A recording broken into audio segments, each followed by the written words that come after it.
Thanks so much, Reno. And hello, everyone. Thank you for being here tonight and for your interest and passion in this topic.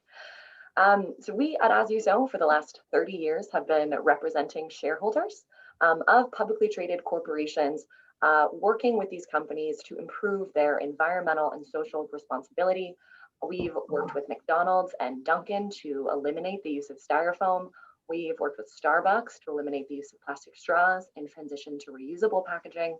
And we've worked with other companies like Unilever and Procter & Gamble to help make their packaging recyclable.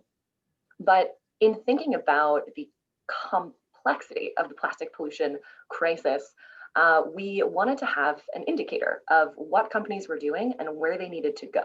So we identified 36 different metrics of packaging sustainability that address plastic pollution, and we ranked 50 of the largest consumer goods companies, beverage companies, fast food companies, and retailers like Whole Foods on whether or not they met those 36 metrics.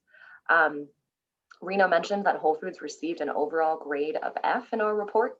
I'm going to go through the 6 pillars that we identified in our research and the subgrades that Whole Foods received in each of those and where they need to be taking action.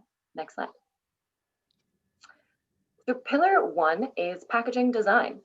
So when we look at how to provide products to retailers, to consumers and retailers, the first question is, how do we eliminate packaging? How do we move towards reusables? And where we can't eliminate packaging and we do need to use something disposable, how do we use less plastic? And where we are using plastic, how do we make sure that that packaging is recyclable? So it's important to note here that Whole Foods only met one of our key criteria in this pillar, earning them a grade of D. Notably, they do not have a goal to make a company-wide reduction in their overall use of plastic, nor do they have a goal to be 100% recyclable, compostable, or reusable. And this latter goal has been in the scene for a while. About half of the other companies we surveyed do have goals to make their packaging 100% recyclable, compostable, or reusable, in most cases by 2025. Including Whole Foods' direct competitors like Walmart and Target. Next slide. Pillar 2 looks at reusable packaging, which just completely eliminates the issue of disposability altogether and is increasingly being asked for by customers. And Whole Foods, very surprisingly to us, did not have any current actions or pilot programs to utilize any kind of reusable packaging. Either it was reusable packaging provided by the store or brought in by the customer. Alongside that, they did not have a goal to improve their lack of use of reusable packaging, nor did they even have a statement that they were interested in exploring reusable packaging, which is a pledge that Target has made to do by 2025. I'll note also that Kroger, another direct competitor of Whole Foods, has recently become the retail leader in this space by partnering with Loop, a new platform for reusable packaging, as well as nearly half of Whole Foods' other peers currently are piloting reusable options. Next slide, please. Pillar 3, recycled content. When we talk about recycled content, this is how we close the loop on recycling. This is that third arrow in the chasing arrow symbol of recycling. If we are not incorporating recycled materials when we make new packaging, then there's no point in making it recyclable in the first place. And Whole Foods does not indicate that they use any recycled content in their private label packaging for plastic to date, nor do they have a goal to increase their use of it in the future. As opposed to 1/3 of their peers, 1/3 of the other 50 companies that we researched that do currently use recycled plastic content or have goals to increase it, including other retailers like Costco and Walmart. Next slide, please. Fourth pillar, packaging data transparency. This is increasingly important for investors, like my organization represents, so that there can be some tracking of commitments taken to date and how effective these commitments are or are not, so that discussions can be had about how to shift gears and maybe try something new. Whole Foods regrettably reports on none of the 10 key indicators of packaging sustainability that we've identified. Most notably would be tonnage or volume of overall plastic packaging that they use, the number of units of plastic packaging that they produce and sell, nor the percentage of their plastic packaging that is currently reusable, recyclable, or compostable. And of the 50 companies that we surveyed, a third of them report more information than Whole Foods. Next slide, please. Pillar 5, support for recycling. This was the pillar that Whole Foods received the highest subgrade on, a subgrade of C-. They do contribute some funds for recycling infrastructure, but they do not coordinate with other retailers or consumers on improving recycling or reducing waste, either in store or in communities, nor do they have any project to label their packaging with end-of-life instructions, specifically whether or not something is recyclable. This is as opposed to half of the other retailers we researched that do have goals to label all of their packaging with recycling or end-of-life instructions, as well as working proactively with consumers to support recycling. Next slide, please. So our final pillar, pillar 6, is producer responsibility. This might be a new idea for some, but it essentially shifts the responsibility of packaging waste off of consumers and local governments and back onto the producers themselves. So ways that producers can be responsible for their packaging is as simple as making a statement that they recognize that the packaging that they produce and put on the market is their responsibility to make sure that it gets collected appropriately, recycled appropriately, or disposed of appropriately. You'll see that Whole Foods has not made a statement like that. And goes as far as financially investing in the infrastructure that is necessary to make sure that this happens, that their packaging doesn't end up in, say, the oceans. I'd like to call attention to one company that has done this, is Coca-Cola, or has taken one step towards producer responsibility. Coca-Cola has made a pledge to capture 1 bottle or can for every bottle of can that they sell. Walmart, more directly related to the type of business that Whole Foods does, has just become a recent leader in this space by making a public statement that they support a form of producer responsibility and they recognize their packaging as their responsibility, and they are willing to commit funds and leadership time to make sure that that happens. Next slide, please. This is a quick graph. Whole Foods bar is dark purple and the other two are Walmart and Target, looking at how Whole Foods compares to these two competitors.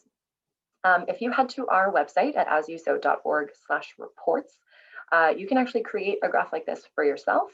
You can compare Whole Foods to Unilever, which was the highest scoring company in our report. You can compare them to Coca-Cola, Costco, Kroger, or other companies, all for free on our interactive data site. Last slide, please. That does it for me. There's that website, asyousow.org/reports, if you're interested in downloading our report or checking out the interactive data tool. Thanks so much. Awesome. Before going on to our next presenter, I just want to say that the As You Sow report was just played such a strong role in how we developed our campaign, and it really was an inspiration for why we had chosen Whole Foods. So it was really great to hear from Kelly. So next up, we have Deb Singer, and she's co-founder with Bring It, and she'll talk about her nonprofit along with her time working at Whole Foods. Oh, Deb, I think you're muted.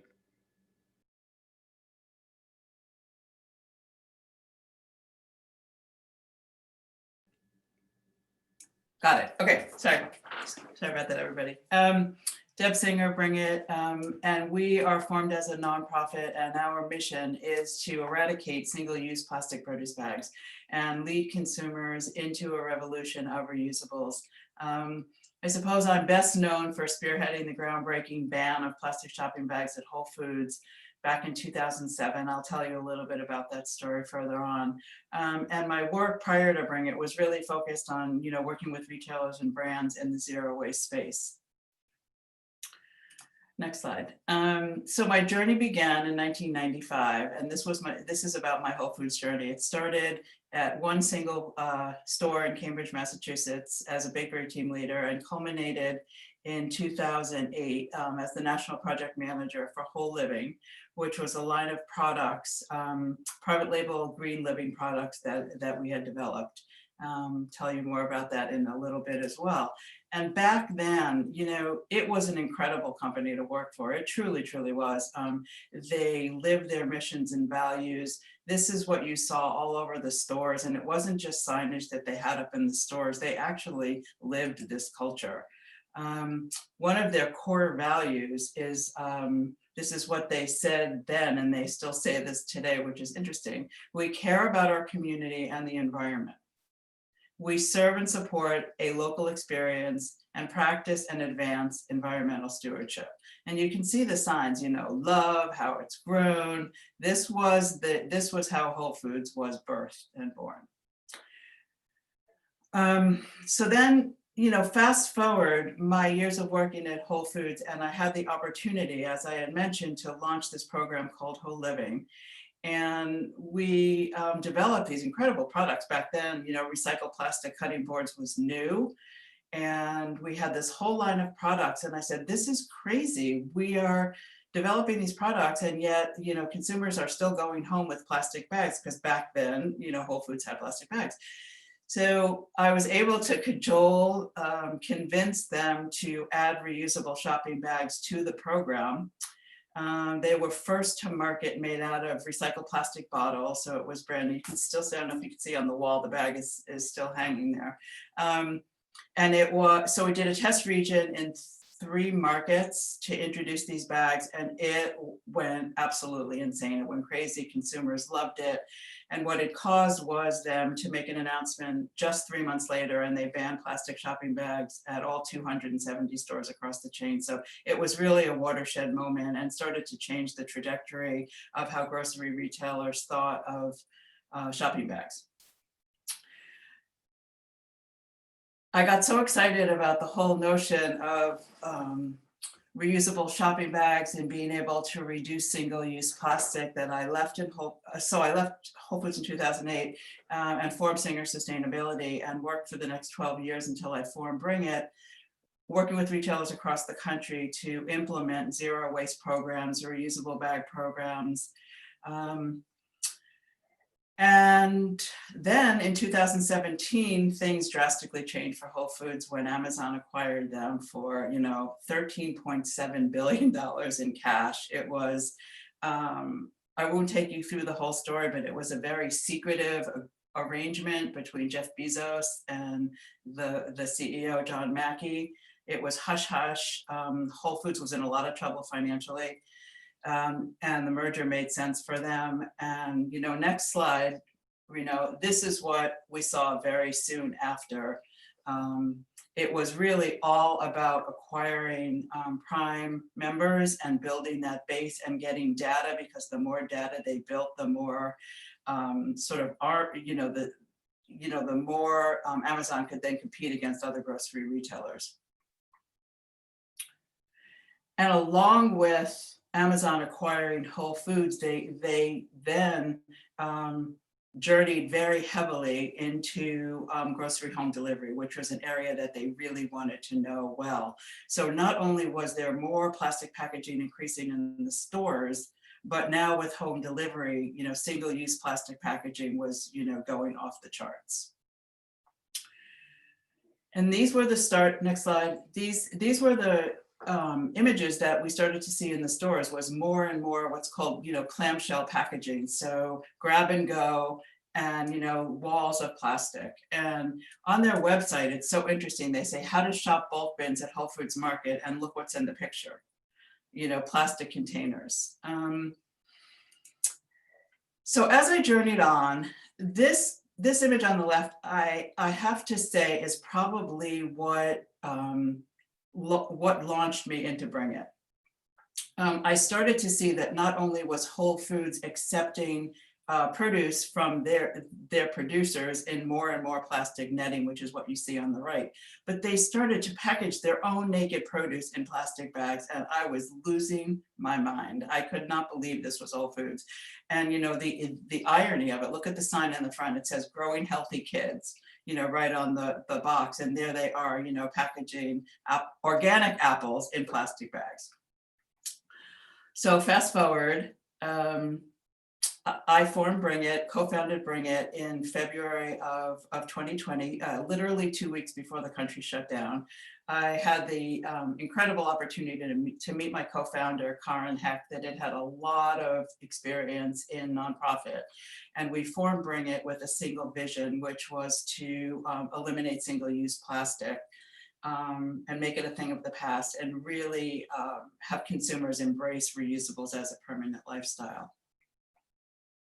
Our mission is to, and we have a very specific mission. Plastic pollution is a big, big subject, and there's lots of arms and tentacles to plastic pollution, but we're hyper focused on eliminating single-use plastic produce in bulk bags and to lead consumers into a revolution of reusables.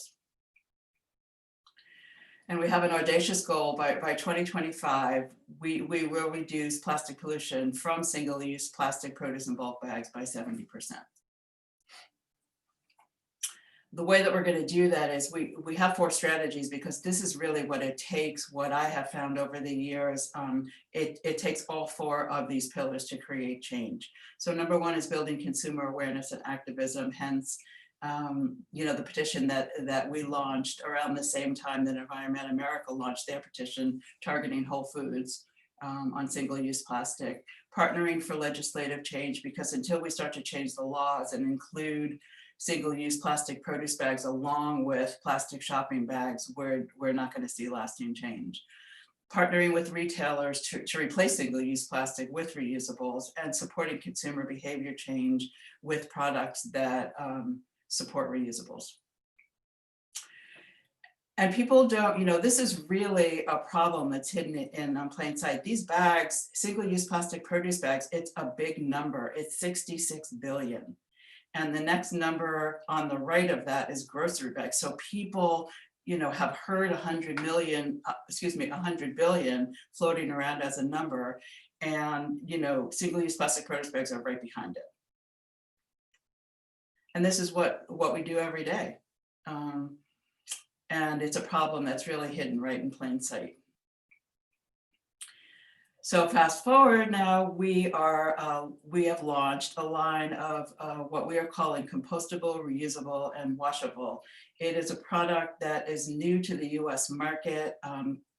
Compostable and reusable in the same product has not existed until Bring It came along with this product. We're super excited about it. We are, just a side note, Beyond the Bag Challenge was launched last year. We are finalists. We will find out at the end of the month if we are one of the 10 winners picked. But this, talking about Walmart and Target and CVS and Kroger, they've launched this initiative to reinvent the plastic shopping bag. So they have asked for global solutions to this. The product is made from beechwood, which is a brilliant material for our bags, made from the thinning of FSC certified forests in Central Europe. And this is our fabulous line that we have launched of reusable bags. So it's a shopping solution that you never have to have another single-use bag again. And as we like to say around Bring It, putting produce in plastic bags is bananas. Join the Bring It revolution. Come join us. You can follow us on Facebook, Instagram, LinkedIn, Twitter, a link to our petition, and that is our story. Thanks. Awesome. Well, thank you, Deb. And we're just so happy to have Bring It working with us, you know, alongside in partnership and in bringing change to this industry that is just so ripe for change, and it really needs to reduce its plastic footprint overall, whether it be in the produce aisle or elsewhere. And so last up, we are going to hear from Luke Metzger, who is the director of Environment Texas, talk a bit more about plastic pollution and his plans to, to call out Whole Foods in the state of Texas. So I'm going to turn things over to Luke. Great, thanks, Reno, and hello, everybody. I'm based in Austin, Texas, and I've been here for about 20 years. And but I grew up kind of all over the place. I was an Army brat and spent about 7 years of my life, as a child in Germany, and just remember, how we would go to the grocery store and bring our little basket, to the store and load up the basket and go to the bakery and get the baked goods. No plastic bags, and and then so moving to the United States and just seeing kind of the explosion of plastic, in our consumer lifestyles has been, stunning. And, we are seeing the direct environmental harm from that expansion here in Texas, impacting wildlife especially. And so I just want to talk a little bit about some of our campaigns. There was a study, Rena, you can go to the next slide, just a few years ago that found that Texas's shoreline is swamped by plastic trash, the more trash on our beaches than any other state in the union. And that's, terrible news, both for beachgoers and just the eyesore that you see, of the trash on our beaches, but then especially so for wildlife. But it's not just our beaches. In fact, we're seeing plastic all over the state, including harming land-based wildlife, horses and cows. This is from a story from the Texas Tribune. They interviewed a woman who said she was driving down the road in South Texas and saw in a pasture a horse playing, and a plastic bag floated into the field. And she knew right away that young horse would immediately start to play with it. And so she kind of pulled over, knocked on the door of the home and said, please, I think your horse is in danger. And she and the owner rushed to the field. And unfortunately, it was too late. The horse had choked on the plastic bag. And so there are numbers of stories of this. And that's why we're starting to see, across Texas, farmers, ranchers, even cotton ginners, there's stories of, the plastic bags getting caught in the cotton gin. And so there's kind of a growing uproar about the harm that plastic bags and, other forms of plastic pollution are causing to wildlife and to our state. Here's on the left, you can see a picture of Carolina wolfberry bush, which is a favorite food of whooping cranes. And unfortunately, there's only, I think, something like 800 whooping cranes left in the wild. And, they migrate, every year to the Texas coast. And, having, plastic pollution there is a real threat, to their health, again, whether, they were to ingest it and to either choke or, for the microplastics to break down in their bodies and, expose them to kind of some of the toxics. There's a lot of real concerns to wildlife. We also know that, I think somebody in the chat mentioned, this impacts our rivers as well. There was a study done by Baylor University in Waco of microplastics in fish in the Brazos River, and they found about 45% of the fish that they sampled had microplastics in the belly, and larger plastics as well. And so that's both, again, bad for the fish, but also potentially, that could work its way up the food chain, as people are fishing. This is a photo of a young man fishing in the Brazos River, that, potentially, human health could be impacted by this plastic pollution. So we've been working, for a number of years to, end plastic pollution in the state. Unfortunately, our legislature has kind of taken action to restrict the ability of cities to regulate plastic bags. So we had about 11 cities that had ordinances that unfortunately were overturned because of the Texas legislature. And so we've increasingly been targeting corporations directly to be able to have an impact. So a few years ago, we were able to get a local sandwich chain in Austin called Thundercloud Subs to stop using styrofoam. And now more recently, taking on, together with Environment America and US PIRG and Bring It and others, this new Whole Foods campaign. And so, we've worked with Whole Foods, before over the years, so for example, I guess maybe 15 years ago or so, I testified or spoke at a shareholder meeting for Whole Foods, and we're asking them to get toxic BPA out of sippy cups that they were selling, and they did it. And so, we have experience, in asking Whole Foods to take action and seeing results. And so we're optimistic that, Whole Foods as which for folks who don't know, started here in Austin and, was, committed to sustainability as kind of a founding principle. And, as Deb mentioned, really did lead the way in a lot of efforts earlier on in its, its existence. But we're starting to see some of that commitment slip, as the As You Sow report really shows. And so, we are going to be working here in Texas, the corporate headquarters for Whole Foods, even though they're now owned by Amazon, is based here in Austin. And so we think we have an opportunity to, work with them and put pressure on them if need be, to take the steps necessary to reduce plastic pollution. So we have a petition on our website, both Environment Texas and Environment America. .org. You could go to sign the petition urging Whole Foods to take it, put planet over plastic. We're also planning to, get a letter signed by community leaders across Austin. We think some of the executives here, based in Austin, will be particularly mindful of what community leaders here in Austin are having to say, and so doing some engagement with that. We also are planning to engage students on this issue, working to get media attention, writing letters to the editor and op-eds, planning social media days of action, and as well as engaging elected officials, many of whom are real active on plastic pollution here in Texas. So we're excited about this campaign and excited that all of y'all were able to join us. And thanks so much.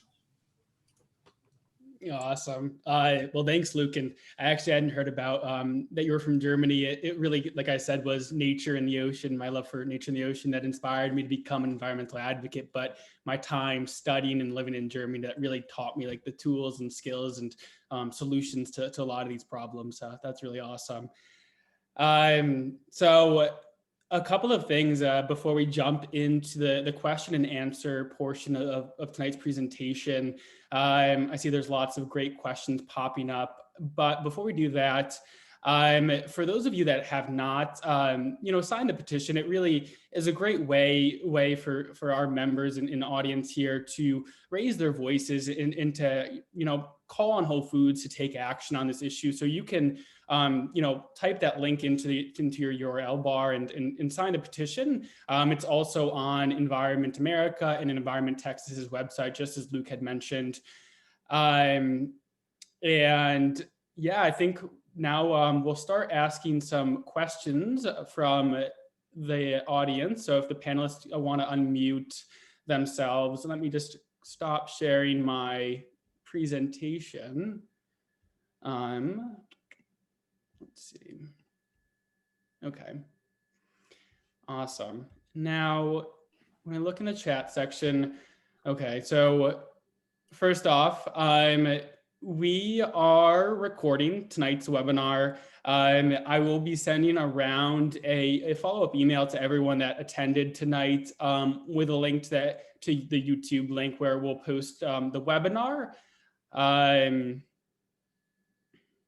So yes, you'll be able to access it. Question from Janice is the first one that I see.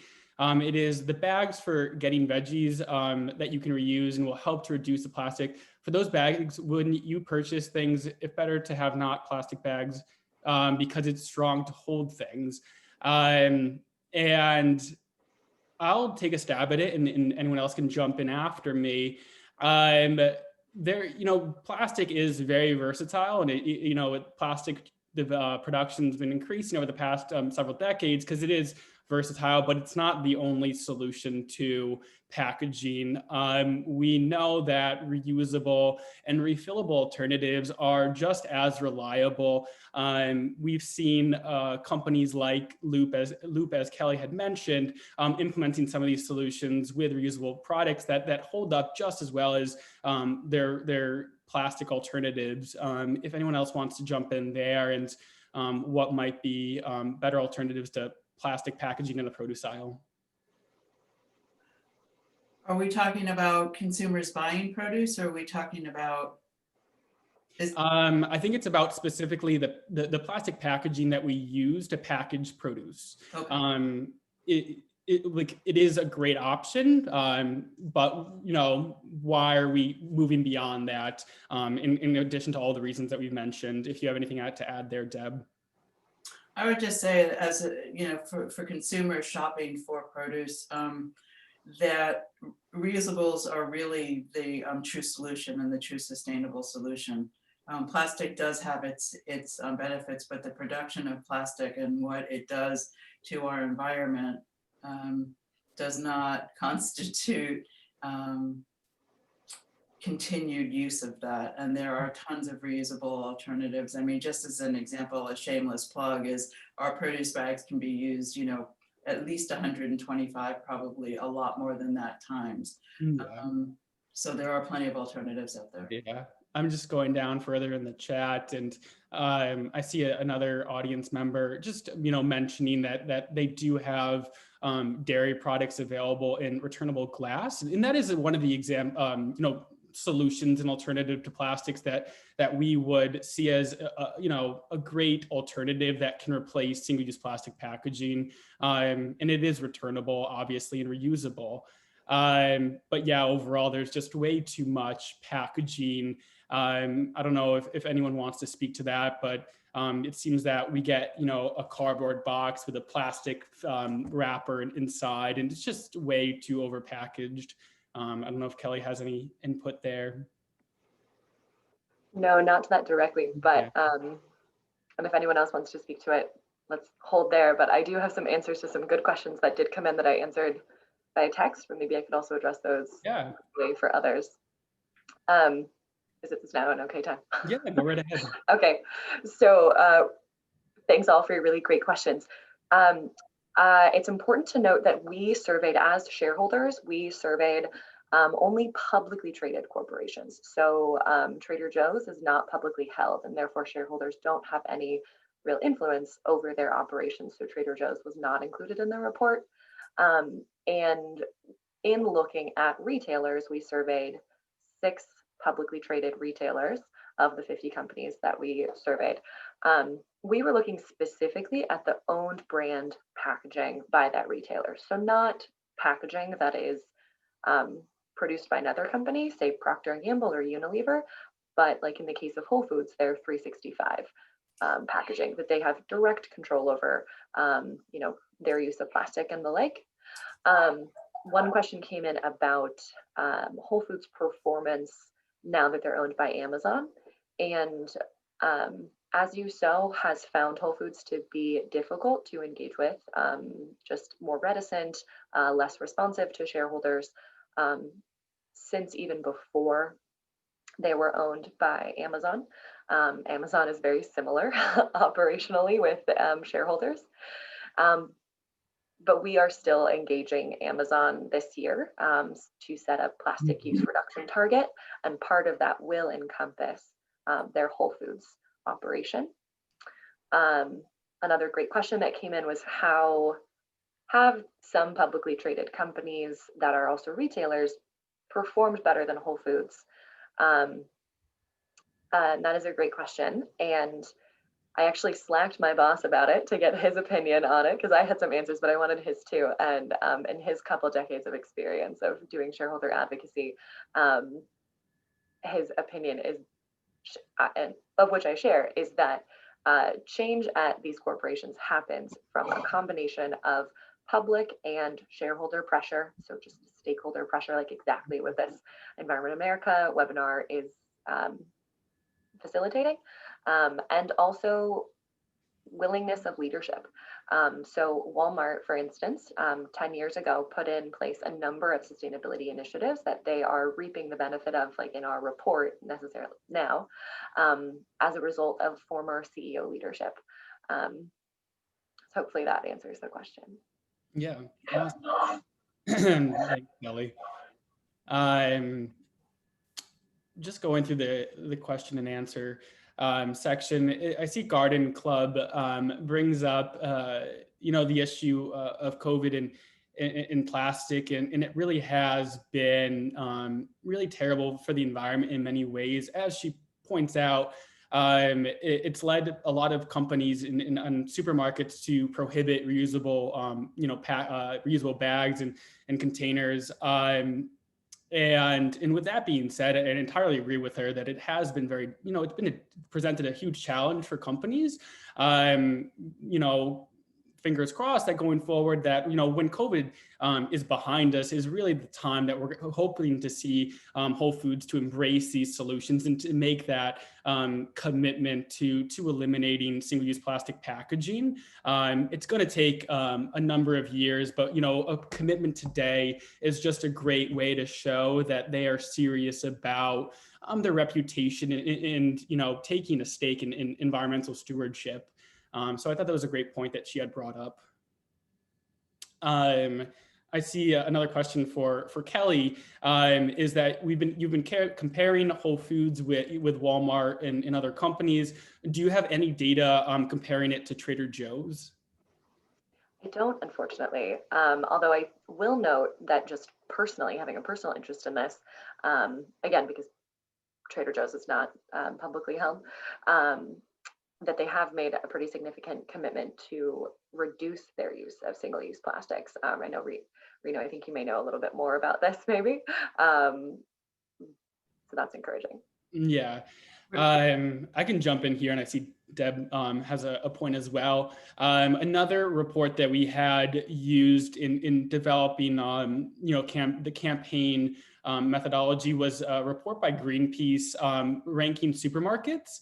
And I don't exactly remember where Trader Joe's ranked, but I know Whole Foods came in 11th on that report. And again, that's behind companies that take far less or make the environment far less of their mission. And for example, Kroger's and Aldi, I know, scored above Whole Foods on that Greenpeace report. There was also a Greenpeace petition, I think, was it 2 years ago, 2 or 3 years ago? They got about 100,000 signatures targeting Trader Joe's, really pressuring them to start to decrease the amount of single-use plastic packaging in their produce departments. And Trader Joe's acted pretty quickly. They made an announcement that they were reducing by, I believe the number was 1 million pounds by that next year. And if you shop at Trader Joe's or pre-COVID, you would have definitely seen a difference. Awesome. And I'm just continuing to read through the chat, and I do see a lot of our audience members mentioning great resources, such as Microplastics Madness. Susan had mentioned that it is a great film. Let's see. Can I jump in really quick, Reno, about compostable bags, single-use compostable bags? Because we hear this a lot. It's probably been the single biggest question that's come towards us. Well, what about the green bags at Whole Foods Market that they say are compostable? It's a very complicated world out there, and bioplastics in many ways perform the same way as petroleum-based plastics in the environment. And Whole Foods doesn't, by the way, have one single produce bag that's compostable. They have 3 different versions. One is made from recycled plastic, and the content is about 20%, and the rest is virgin plastic. So there's nothing across the board with Whole Foods that's consistent. But bioplastics are complicated. And if it's truly compostable, it has to have an ASTM 6400 certification. And there's only a few companies that are producing that product. If they're not certified compostable, then they're not compostable. and it needs to go into a home compostable or industrial composting facility, which is, you know, a growing category, but unless you're home composting or getting into industrial composting, it's going to end up in the same fate as single-use plastic produce bags made from petroleum. Yeah, there's so many different alternatives to single-use plastic packaging, and I think that, yeah, is a great example brought up by Deb. And with just 13 minutes remaining, I want to make sure that we do get to questions and have all of our panelists to answer. Looking just below Susan, Andrew had asked, what can the audience members do to help? And I'll just jump in here first, and then I'm sure each of you will have some advice to provide.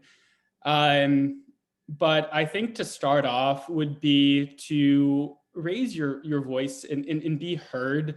As I had mentioned, we have the Environment America petition going around.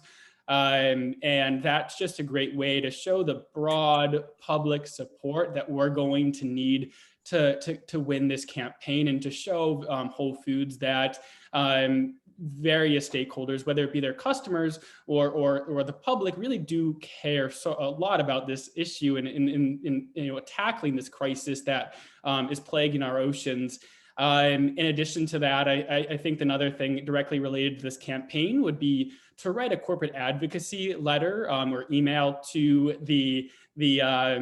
to Whole Foods, and I will, in the follow-up email, provide instructions to those that have already signed the petition. That's another option that you can raise your voices and be heard. And then I think just, you know, and everyone else can jump in here, staying engaged with the campaign. We'll have lots of other opportunities on social media to get engaged and to elevate your voices. But then on, you know, the individual level, I think being a savvy customer and, you know, as much as we can, bringing our own reusable containers and shopping bags is just a good alternative that we have access to right now. But hopefully using these other tactics that I've already mentioned, we can drive, you know, larger, more institutional change. If anyone else wants to jump in there as well. Yeah, some other ideas, you know, things like, you know, if you do shop at Whole Foods and you come across, you know, some ridiculous plastic packaging, taking a photo of it and posting it to social media and kind of flagging it for your community, your family, and your friends, you know, that helps just kind of raise awareness and puts pressure on Whole Foods the more that they're kind of publicly called out for that kind of behavior. Other things you can do would be like write a letter to the editor, to your local newspaper, you know, share the petition with your networks, including, you know, local city council members and others, you know, to get, you know, VIPs and others engaged in this campaign and getting them speaking out about it. And, you know, that, you know, collective effort all around the country. I think there's like 500 people or so on this webinar tonight. You know, to each of us, you know, reaches out to 10 people. It just, you know, it has a cascading effect. And, you know, I've found that, you know, that often can, you know, work and kind of changing corporate behavior. Awesome. Thanks, Luke. Going further on in the questions, I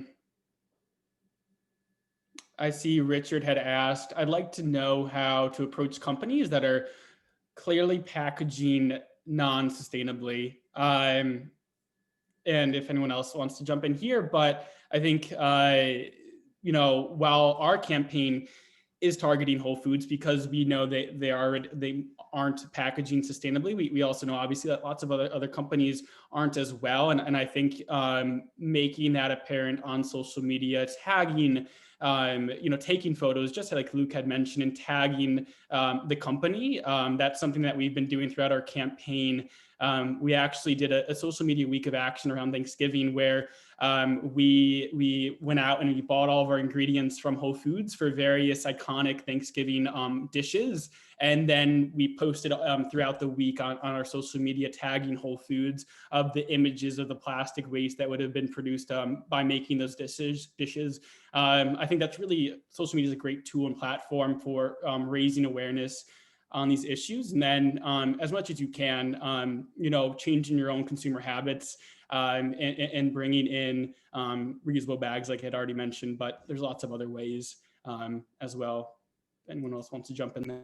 I was just going to say, I think that it's a little known fact, or maybe it's not, that Whole Foods is comprised of 11 regions. And each region has its own infrastructure. And if you have something to say, I think that a good place to start would be with the local president, the president of the local Whole Foods region, because they actually respond to consumers. And that's a good place to start.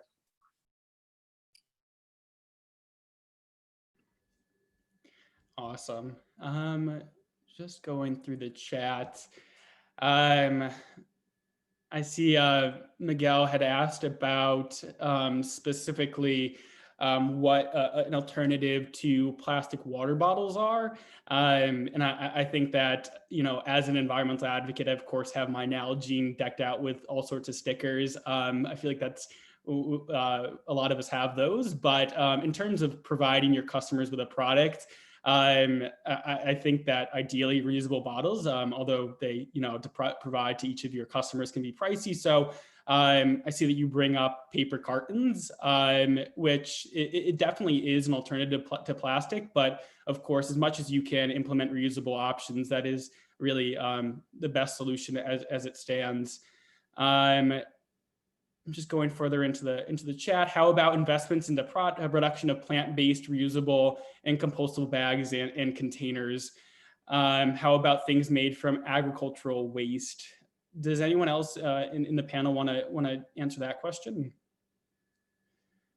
I can. So yes, there are lots of alternatives. In addition to reusable, such as compostable bags and containers. But the reason we would prioritize reusable products is because until there is a nationwide composting infrastructure, it's really hard that those products be composted correctly. And so as it stands, I think our number one, in the hierarchy of reduce, reuse, recycle is to reduce. And so eliminating, single-use plastic products by transitioning to reusable containers. I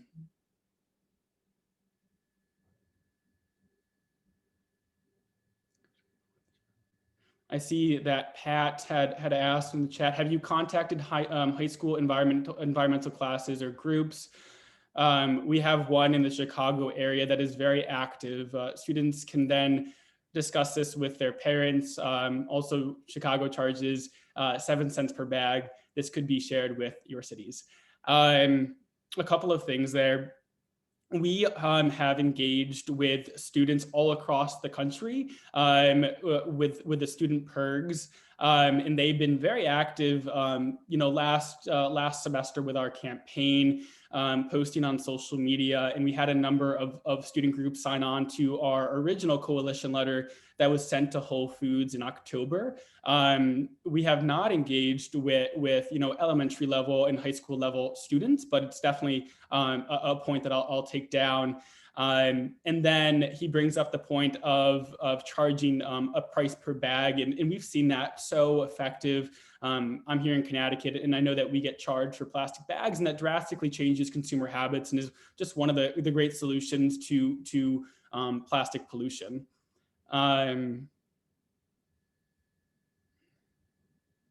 I see a few more questions related to COVID and the pandemic. Let